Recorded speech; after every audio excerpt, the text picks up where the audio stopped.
인간은 떡만으로 못 살죠. 예수님께서 말씀으로 산다는 것을 강조하셨습니다. 왜 그렇습니까? 하나님이 인간을 지으셨기 때문입니다. 하나님이 지으신 인간이기 때문에 하나님께서 인간 안에 하나님이라고 하는 기본 값을 심어 놓으셨습니다. 따라서 하나님으로부터 시작되지 않는 인생은 결국 길을 잃게 마련이죠. 그리고 끝내는 무가치한 인생을 살게 됩니다. 오늘 등장하는 인물들을 보면은 가치를 잃어버린 인생, 무가치한 삶을 살고 헛된 죽음을 맞이하는 그런 인생들의 끝자락, 끝말미를 보게 됩니다. 먼저 우리가 9절 말씀 46절 47절 읽습니다. 시작. 세겜 망대 모든 사람들이 이를 듣고 엘버리 신전에 보로로 들어갔더니 세겜 망대 모든 사람들이 모인 것이 아비멜렉에게 알려지매. 세겜 망대에 사람들이 모여든 이유가 뭘까요? 아비멜렉과 세겜 사람들은 한 배를 탔던 사람들입니다. 아비멜렉이 왕이 되는데 가장 1등 공신, 순갑이었던 사람이 세겜 사람들 아닙니까? 근데 오래 갑니까? 3년 만에 연합이 깨어졌죠. 그리고 적대 관계로 들어가게 됩니다.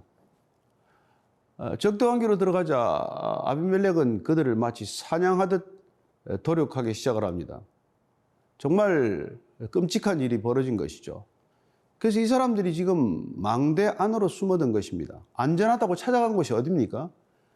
보니까 바알브릿 신전이에요. 엘브릿 신전. 이 엘브릿 신전 보루로 들어갔더니, 보루는 은신처를 말합니다. 들어갔는데 이 세겜 망대 모든 사람들이 그리 들어갔다는 게 알려졌죠. 오히려 아비멜렉은 쾌재를 불렀을 것입니다. 이 사람들 이제 도간에 든 쥐구나 이렇게 생각을 했을 거예요. 근데 이 사람들이 왜 도대체 여기를 들어갔냐는 것입니다. 엘브릿 신전에는 왜 들어갑니까? 엘브릿 신이 자기를 지켜줄 것이라고 생각한 것이죠. 그렇습니다. 엘브릿이란 언약의 신 아닙니까? 그들로서는 아마 너희들을 지켜주겠다는 언약을 나름대로 굳게 믿었을 것입니다. 어떤 형태로건 그들은 믿지 말아야 할 것을 믿은 것이 첫 번째 죄입니다. 첫 번째 가장 큰 잘못이죠. 그렇습니다. 그들은 헛된 것에 헛된 기대를 걸었습니다. 엘브릿은 우상이에요. 능력이 없습니다. 근데 능력이 있다고 믿은 것이죠. 그래서 엘브릿이 마치 자기를 지켜줄 수 있는 신이라고 믿었고, 그 신전에 가면은 엘브릿 신이 지켜줄 것이기 때문에 안전할 것이라고 기대했던 것이죠. 그 첫 번째 잘못입니다. 여러분, 믿음이란 믿음의 대상에 달린 것 아닙니까? 내가 믿는다고 해서 그 믿음이 나를 지켜주는 게 아니잖아요. 내가 믿는 대상이 능력이 있어야 나를 지켜줄 것이고, 내가 믿는 대상이 능력이 없으면 내가 아무리 믿음을 고백해도 지켜주지 못하는 것이죠. 따라서 믿음은 내 생각이나 판단이나 경험에 의존하지 않습니다. 우리는 쉽게 나 자신의 경험에 또 의존하기가 쉽지만, 그러나 우리가 믿는 대상이 누구신가, 그분이 어떤 분인가, 그분이 진정으로 능력이 있는 분인가에 따라서 우리의 믿음이 결정이 되는 것이죠. 그들은 엘브릿이라고 하는 믿음의 대상을 첫 번째 잘못 택한 것입니다. 그렇습니다. 하나님의 백성들이 하나님을 의지하지 않고 다른 것을 의지처로 삼는 건 그야말로 어리석죠. 왜 그렇습니까? 하나님은 안 보이기 때문이죠. 따라서 보이는 것들을 자꾸 대체제로, 대체물로 의지처를 삼는다는 것입니다. 보이지 않는 하나님보다 보이는 게 믿기가 훨씬 쉬우니까 그렇겠죠. 어쨌든 그들은 첫 번째 믿지 말아야 할 엘브릿을 믿고 그 엘브릿 신전으로 뛰어든 것이 그렇게 떼죽음을 당하는 가장 큰 이유가 되는 것이죠. 두 번째는 무엇입니까? 아비멜렉을 믿은 것이죠. 그를 믿고 그를 왕으로 세웠지만 그가 왕으로서 자기들을 지켜줍니까? 결국은 자기들의 이익과 반하는 그런 왕이 되자 그들을 배신하지 않습니까? 배신한 사람들을 아비멜렉이 지켜줄 것이라고 기대하는 것 또한 어리석고 헛된 생각에 불과합니다. 48절 49절을 읽습니다. 아비멜렉 및 그와 함께 있는 모든 백성이 살몬 산에 오르고 아비멜렉이 손에 도끼를 들고 나뭇가지를 찌고 그것을 들어 올려 자기 어깨에 메고 그와 함께 있는 백성에게 이르되 너희는 내가 행하는 것을 보나니 빨리 나와 같이 행하라 하니 모든 백성들도 각각 나뭇가지를 찍어서 아비멜렉을 따라 보로 위에 놓고 그것들이 얹혀 있는 보로에 불을 놓으매 세겜 망대에 있는 사람들이 다 죽었으니 남녀가 약 1000명이었더라. 아비멜렉은 이제 뭐 엘불이 신전에 다 들어갔으니까 옴짝달싹 못하는 이제 도간에 든 쥐가 된 신세 아닙니까? 그래서 이 사람은 산에 올라가서 갑자기 나무를 하기 시작을 해요. 도끼로 나무를 찍습니다. 그리고 잔뜩 어깨 메고는 다른 사람들에게도 이게 지금 명령하는 것이죠. 나처럼 빨리 나무를 잔뜩 해서 어깨에다 매라는 것이죠. 산에서 나무 다 잘라와가지고 산더미처럼 나무를 쌓아놓고 그들이 숨어있는 은신처 보로에다가 불을 놓는 것입니다. 아니, 불로 태워 죽이겠다는 것이죠. 여러분, 말이 그렇지 사람 1000명, 남녀 1000명을 태워 죽인다는 게 말이나 됩니까? 왜 이런 일이 일어났어요? 그들은 설마 신전에 불을 지르리라고는 생각하지 않았을 것입니다. 그 신전의 그 금고에서 사실은 아비멜렉의 거사 자금이 인출되지 않았습니까? 그러나 사실 세겜 사람들이 등을 돌리고 나서는 그런 도움이 무슨 소용이 있겠어요? 그리고 그에게 자비심을 기대한다는 게 얼마나 어리석습니까? 그는 이복 형제지만은 비록 부모는 어머니는 다를지 몰라도 같은 기드온의 자녀들인데 형제 70명을 한 자리에서 다 죽이지 않았습니까? 그런 잔인한 성격을 가진 아비멜렉에게 뭘 기대한다는 겁니까? 기대해서 안 될 사람한테 정말 어리석은 기대를 한 것이죠. 헛된 우상을 믿은 것이 첫 번째 잘못이라면 믿어서 안 될 헛된 인간을 믿은 것이 또한 잘못 아니겠습니까? 어떻게 아비멜렉에게 기대합니까? 형제 70명을 죽인 사람이 무슨 짓인들 못하겠습니까? 자기를 배신했다고 생각하는 1000명들 죽이는 게 그 사람에게는 무슨 안중에나 있겠습니까? 그리고 그는 사실 엘불이라고는 상관도 없는 사람이에요. 그에게 언약의 신은 자기 자신의 탐욕일 뿐입니다. 아비멜렉의 신은 우상이 아니에요. 아비멜렉의 신은 하나님이 아닙니다. 아비멜렉의 신은 자기 자신이고 자기의 욕심이고 자기의 탐욕이 신일 뿐입니다. 그는 자기의 욕심을 따라서 일생 동안 걸어온 사람 아닙니까? 따라서 자기 욕심, 자기 욕망, 야망과 대척점에 서는 사람은 누구라도 죽일 수 있는 사람이고 누구라도 제거할 수 있는 사람이죠. 그야말로 끔찍한 사람 아닙니까?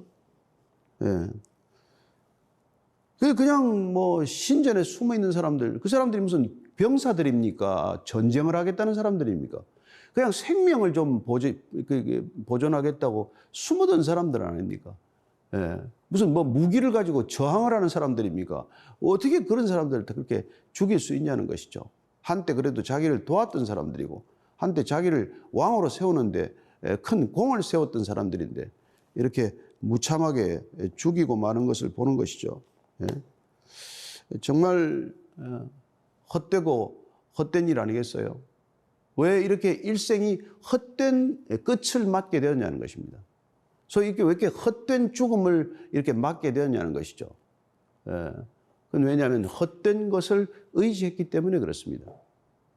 사실 우리가 잘 아는 솔로몬 왕이 모든 걸 다 해보지 않았습니까? 모든 걸 다 이루지 않았습니까? 그러나 그가 자기 욕망을 따라 살았던 많은 부분들이 헛되다는 것을 인정했을 때 그는 어떤 고백을 하게 됩니까? 전도서 1장 우리가 2절에서 다시 한번 그걸 확인하기 바랍니다. 전도서 1장 12절 14절까지입니다. 시작. 나 전도자는 예루살렘에서 이스라엘 왕이 되어 마음을 다하며 지혜를 써서 하늘 아래 행하는 모든 일을 연구하며 살핀즉 이는 괴로운 것이니 하나님이 인생들에게 주사 수고하게 하신 것이라. 내가 해 아래에서 행하는 모든 일을 보았노라. 보라, 모두 다 헛되어 바람을 잡으려는 것이로다. 그가 추구했던 것, 기대했던 것, 성취했던 것, 많은 것들이 다 바람을 잡는 것과 같았다라고 말합니다. 물론 성전도 지었죠. 왕궁도 지었습니다. 그리고 1000여 명의 여인들을 아내로 거느렸어요. 그런 수많은 책을 지었습니다. 해보고 싶은 것 다 했어요. 그러나 여러분, 마땅히 해야 할 것 한 가지로 인생은 충분합니다. 그걸 부실하게 하고 수많은 일들을 한들 그 일들은 다 헛되다는 걸 솔로몬 자신이 지금 통탄하고 있는 것이죠. 내가 해볼 것 다 해봤더니 그야말로 해 아래 고생한 것밖에 없고 헛되니 모든 것이 헛되다. 이게 그의 마지막 탄식이요 고백 아니겠습니까? 50절 51절입니다. 아비멜렉이 데베스에 가서 데베스에 맞서 진치고 그것을 점령하였더니 성읍 쪽에 견고한 망대가 있으므로 그 성읍 백성의 남녀가 모두 그리로 도망하여 들어가서 문을 잠그고 망대 꼭대기로 올라간지라. 아마 데베스 사람들도 세겜 사람들과 마찬가지로 아비멜렉에 맞섰던 사람들로 보입니다. 어쨌든 그는 세겜을 아주 그냥 사람들을 완전히 그냥 진멸하듯이 다 죽이고, 그리고는 완전히 불을 질러서 황폐하게 만들더니 이 데베스로 또 진출하는 것이죠. 데베스로 가서 그곳에 또 진치옥을 점령합니다. 그런데 그 안에도 또한 망대가 있어요. 견고한 망대니까 어떤 수비성으로 쌓은 곳이겠죠. 그 망대에 또 사람들이 다 도망갔습니다. 그는 망대로 도망가는 사람들을 보는 순간 무슨 생각을 했겠어요? 저 사람들도 세겜 사람들 꼴이 나겠구나. 그는 어쩌면 불 지르는데 재미 들린 사람 같습니다. 여기도 불을 질러서 다 없애버려야 되겠구나. 예. 그래서 그는 또 불 지를 생각을 한 것이죠. 예. 그러고는 가서 불 지르려고 하는 순간에 어떤 일이 일어납니까? 한 여인이 망대에 피신했다가 맷돌 윗짝을 들어서 그냥 그게 집어 던진 것이 공교롭게도 정확하게 그냥 거의 머리에 맞아서 머리가 깨어져서 죽습니다. 그는 죽어가면서도 자존심을 못 버립니다. 어쩌면 중동지방에 지금 사람도 여자들한테 죽으면 천국 못 간다고 여자들한테 죽었다는 소리 듣지 않기 위해서 지금도 그렇게 애를 쓴다 그래요, 전사들이. 근데 뭐 어떻습니까? 난 여자들한테 여자 맷돌에 맞아 죽었다는 소리 듣고 싶지 않으니까 무기든 자란 자기 곁에 따라다니는 부관 아닙니까? 그 병사한테 야 나를 칼로 찔러 죽여라. 그래서 그 칼에 찔러 죽습니다. 결국 마지막 숨을 거두는 건 어쨌건 칼에 찔려 죽지만 그가 죽음을 맞게 된 것은 어이없게도 그 망대에 있는 사람 다 불태워 죽이겠다고 갔다가 망대 위에 올라 있는 한 여인이 맷돌 윗짝을 집어 던져서 그 돌에 맞아 깨어져 죽은 것입니다. 그렇습니다. 그는 헛된 인생을 살았다는 것을 우리에게 이렇게 보여주고 있는 것이죠. 그도 또한 헛된 것을 추구했고 헛된 것을 기대했고 헛된 것을 성취했지만 그의 인생 전체가 정말 헛된 것으로 끝나고 말았다. 이게 오늘 우리가 세겜 사람들과 아비멜렉, 악을 도모했던 사람들, 함께 악을 이렇게 행했던 사람들의 끝이, 결말이 어떻게 되는지를 우리에게 보여주고 있는 것이죠. 55절에서 57절까지입니다. 시작. 이스라엘 사람들이 아비멜렉이 죽은 것을 보고 각각 자기 처소로 떠나갔더라. 여기 아비멜렉이 죽는 순간 어떻게 됩니까? 그를 따르는 사람들은 전부 다 뿔뿔이 흩어져서 자기 처소로 돌아갑니다. 여러분, 권력이란 이런 거예요. 아비멜렉이 권세자였기 때문에, 힘이 있기 때문에, 어쨌건 권력이 있는 동안은 그 주변에 사람들이 모였지만 그의 권력이 사라지는 순간, 아니 권력을 쥐었던 그 자신이 사라지는 순간 모든 것이 바람처럼 흩어지고 사라지고 마는 것이죠. 그를 따랐던 사람, 그를 지지했던 사람, 어쩌면 그에게 꼭 자신이 필요하다고 여겼던 사람조차도 다 떠나버리는 것이 권력의 실체, 권력의 실상 아니겠습니까? 그런데 오늘 성경은 어떻게 얘기합니까? 아비멜렉이 그의 형제 70명을 죽여 자기 아버지에게 행한 악행을 하나님이 이같이 갚으셨고 또 세겜 사람들의 모든 악행을 하나님이 그들의 머리에 갚으셨으니 여롯바알의 아들 요담의 저주가 그들에게 응하니라. 결국 아비멜렉이 이런 머리가 깨어져 죽는 마지막 헛된 죽음, 또 세겜 사람들이 1000명씩이나 엘브리 신전 안으로 피신했지만은 헛된 죽음을 맞는 그런 결말, 이 모든 결말들은 하나님께서 그들이 행한 악행을 머리에 되돌린 것이다, 갚아준 것이라고 사사기는 기록하고 있습니다. 그래서 오늘 저희들이 이 말씀의 제목을 무가치한 인생들이 겪게 되는, 그들이 거두게 되는 마지막 헛된 결말이라고 이렇게 한번 생각해 보자는 것이죠. 여러분 어떻습니까? 이게 뭐 단순히 아비멜렉만의 얘기고 세겜 사람들이나 무슨 뭐 이 데메스 사람들만의 문제겠습니까? 우리는 어떻습니까? 이 시대는 어떻습니까? 정말 이 시대는 무엇을 향해서 지금 질주하고 있고 어떤 것을 추구하고 있고 기대하고 있고 성취했다고 생각하고 있습니까? 그들은 정말 의미 있는 것, 가치 있는 것을 추구하고 있을까요? 정말 우리가 한번 이렇게 깊이 생각해 볼 필요가 있다는 것입니다. 시편 84편 10절을 보면은요, 이렇게 되어 있습니다. 가치 있는 삶과 무가치한 삶을 이렇게 시편 기자는 대비하고 있는 것이죠. 같이 읽습니다. 주의 궁정에서의 한 날이 다른 곳에서의 첫날보다 나은즉 악인의 장막에 사는 것보다 내 하나님의 성전 문지기로 있는 것이 좋사오니. 여러분, 세상은 이걸 비교할 수 없죠. 주의 궁정에서 사는 것 한 날이 다른 곳에서의 첫날보다도 낫다는 거예요. 여러분, 인생은 누구와 같이 있느냐가 중요한 거 아닙니까? 얼마나 오래 사느냐가 무슨 그렇게 중요해요?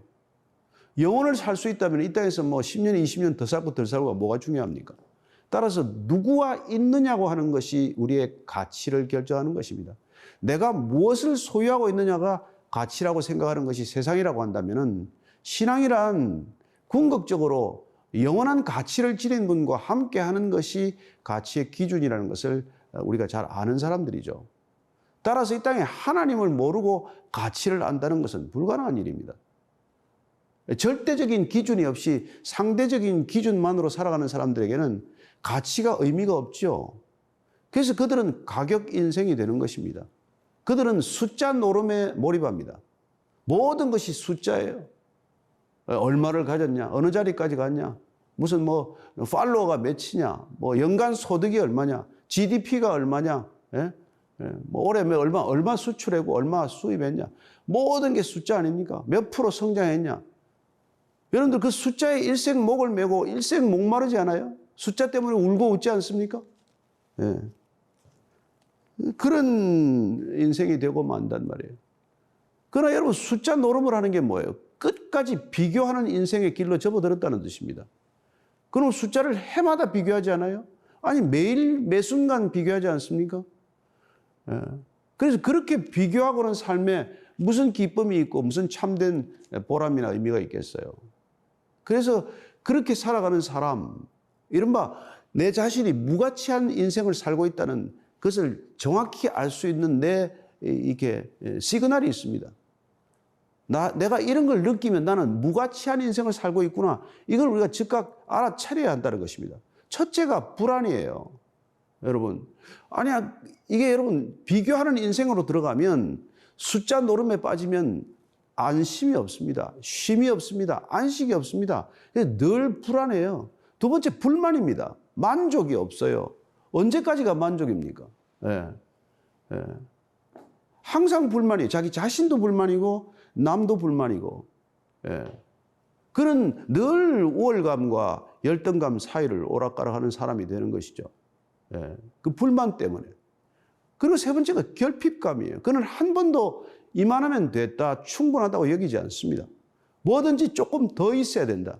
조금 더 가져야 된다. 조금 더 올라가야 된다. 조금 더 나아져야 된다. 늘 그 생각에 사로잡혀 사는 것이죠. 그런 일생 결핍 속에 살아가는 존재가 되고 마는 것입니다.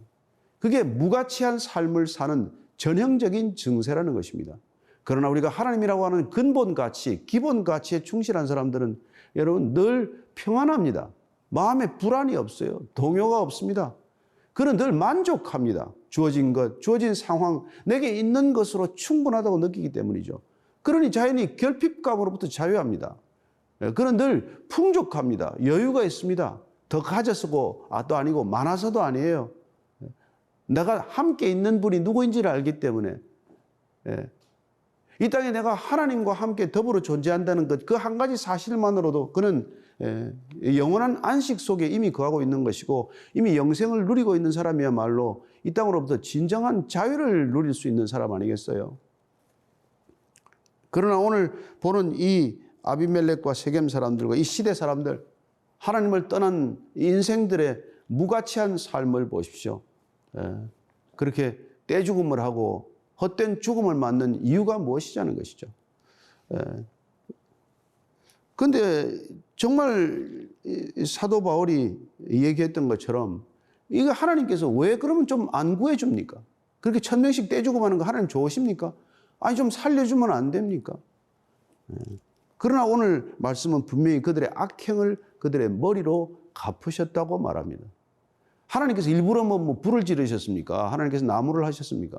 그들이 하는 대로 내어버려 두는 것보다 더 큰 무서운 심판이 어디 있습니까? 그래, 너희들이 하고 싶은 대로 해봐라. 그게 사도 바울이 우리에게 가르쳐 주는 거란 말이죠. 정말 그렇게 살아가는 인생이야말로 가장 어리석고 안타까운 인생이라는 것 아닙니까? 그래서 사도 바울은 로마서 1장에서 정말 우리가 읽고 또 읽어야 할 그냥 무서운 모습을 이렇게 가르쳐 주고 있는 것입니다. 로마서 1장 24절에서 31절까지 좀 길지만 제가 쭉 읽어드리겠습니다. 그러므로 하나님께서 그들을 마음의 정욕대로 더러움에 내버려 두사 그들의 몸을 서로 욕되게 하게 하셨으니 이는 그들이 하나님의 진리를 거짓 것으로 바꾸어 피조물을 조물주보다 더 경배하고 섬김이라.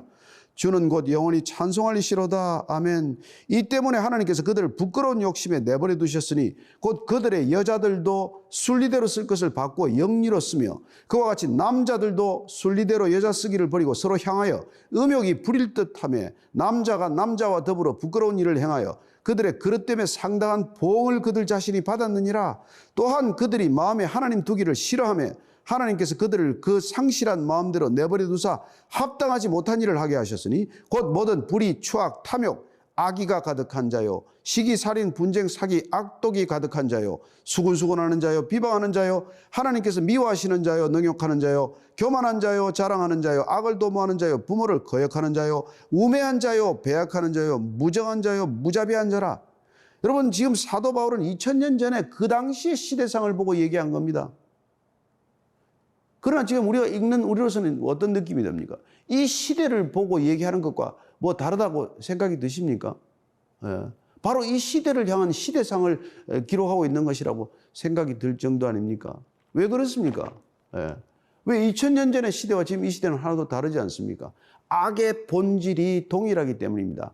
악한 사람들이 살아가는 삶의 모습은 그때나 지금이나 다르지 않기 때문입니다. 동일한 그런 악행의 반복 이기 때문에 살아가는 삶의 모습도 늘 그대로 반복된다는 것을 우리에게 가르쳐주고 있는 것이죠. 여러분 하나님을 경외하는 것보다 더 큰 지혜가 없고 하나님을 사랑하는 것보다도 더 큰 능력이 없고 하나님을 기뻐하는 것보다도 더 큰 비전은 없습니다. 우리는 하나님 안에서 만족할 줄 알아야 하고 하나님을 따라가는 것에 우리의 인생 전부를 걸어야 하는 것입니다. 세상을 따라가는 것 좋아 보이지만 세상에서 뭐 많은 것을 얻을 것 같지만 세상에 있는 그 헛된 것들을 쫓다가 인생 전체를 헛되게 갖다 버리는 것, 그게 이 세상의 숱한 헛된 인생들의 실상 아닙니까? 오늘 이 말씀을 보면서 우리는 정말 악으로부터 돌이키지 않으면 정말 우리는 희망이 없는 존재들이에요.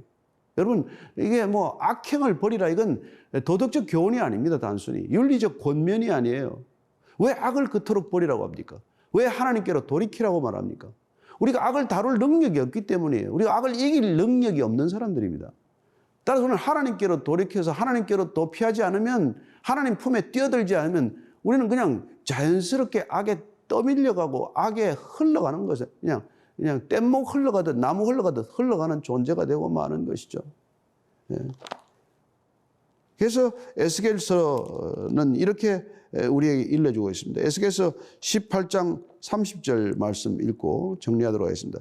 주 여호와의 말씀이니라. 이스라엘 족속아 내가 너희 각 사람이 행한 대로 심판할지라. 너희는 돌이켜 회개하고 모든 죄에서 떠날지어다. 그리한즉 그것이 너희에게 죄악의 걸림돌이 되지 아니하리라. 하나님의 말씀이란 무엇입니까? 각 사람이 행한 대로 너희들이 심판받기 때문에 돌이키라, 회개하라 그렇게 말하는 것이죠. 사도 바울은 죄와 피 흘리기까지 싸우라고 말합니다. 죄로부터 돌이키는 것, 그게 회개 아닙니까? 그게 거듭나는 것 아닙니까? 죄와 싸울 능력을 받기 위하여 주님께서 성령 보내서 성령 보내주지 않았습니까? 그 성령 우리에게 오시는 게 거듭나는 것 아닙니까? 그렇게 중생하지 않으면 우리는 절대로 죄와 싸울 생각조차 엄두조차 나지 않는 존재들입니다. 그래 우리는 그냥 악이 우리 속에서 그냥 만연한 것을 느끼게 되고 온 몸에 독버섯 피어나듯 악이 우리를 그냥 점령하고 마는 것이죠. 저는 이 시대를 바라보면서 정말 우리는 어디로 가는지 그렇게 서둘러 가고 있고 급히 가고 있고 그냥 혼신을 다해 달려가고 있지만 이게 여러분 악을 향해 달려가는 길이라면 얼마나 헛된 그런 속력이고 얼마나 헛된 목적이고 얼마나 헛된 방향입니까? 비록 천천히 가더라도 비록 잠잠하더라도 비록 서두르지 않더라도 여러분들이나 저나 하나님 안에서 안식하기를 바라고 하나님 안에서 참된 의미를 발견하기를 바라고 하나님과 더불어서 진정한 가치 있는 인생을 살게 되기를 바랍니다. 여러분 가치 있는 인생, 무가치한 인생 어느 것을 택하시겠습니까? 세상을 따라가는 헛된 인생을 사시겠습니까? 아니면 참된 가치의 근원이신 그분 안에서 진정한 가치를 누리며 사는 인생이 되겠습니까? 여러분 신앙은 항상 그 순간의 갈림길에서 하나님을 택하고 말씀을 경청하고 그리고 성령께 순종하는 신앙의 길이 될 줄로 믿습니다.